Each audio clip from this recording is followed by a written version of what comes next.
It shocks them that you are still standing, even after they secretly did this to you.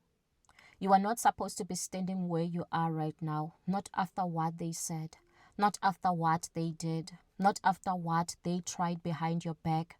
But look at you, you are still standing, still showing up, still chosen, still blessed. That is why the Bible in the book of Isaiah chapter 54 verse 17 says, "No weapon formed against you shall prosper, and every tongue that rises against you in judgment you shall condemn." Hallelujah. So they thought the betrayal would break you. They thought the gossip would destroy your name. They thought walking away from you would crush your confidence. They secretly smiled when you cried and whispered when they saw your pain. But what they didn't realize is they were pushing you straight into your purpose. Hallelujah.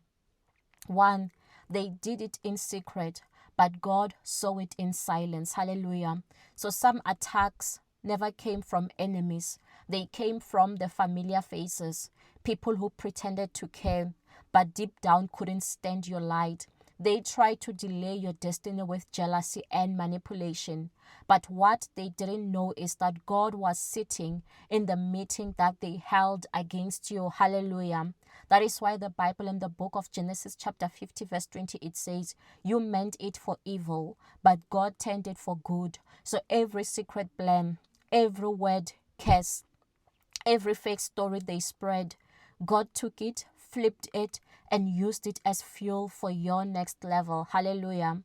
2, you went through a private war for a public reward. So you didn't post about it. You didn't fight back. You cried in private and still showed up in public with grace. You were bleeding but still blessing. And that's why God says, now it's His turn. Because every time you chose peace over pettiness, you were passing the test. And the same people who said they won't recover are about to say, how did they rise like that? Hallelujah.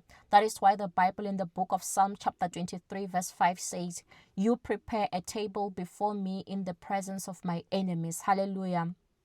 3, God kept you standing because your story isn't over.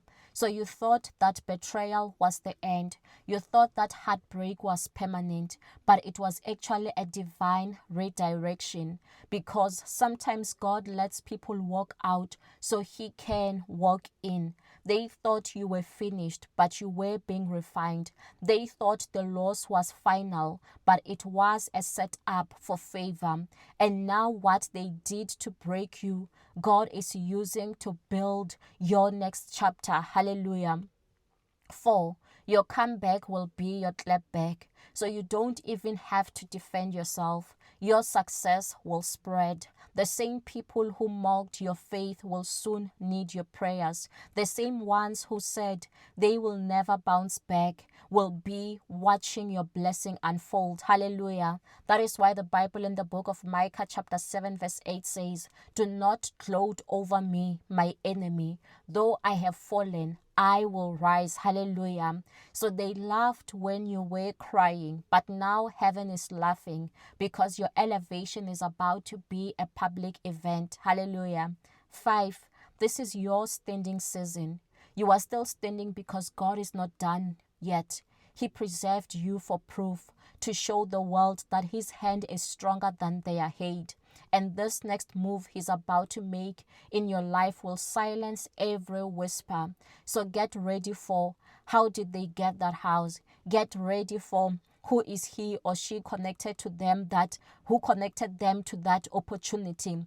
Get ready for, how are they glowing like that? Because the same people who try to bury you are about to see you bloom publicly. Hallelujah. Declare this with me. Lord, thank you for turning my pain into power. Thank you for keeping me standing when others try to push me down. What they meant for evil, you turned for good. I am still standing, stronger, wiser, and ready for my elevation. Hallelujah. Comment this. I'm still standing, and they can't understand it. Hallelujah. So yes, they planned your fall in private, but God is about to honor you in public. Hallelujah.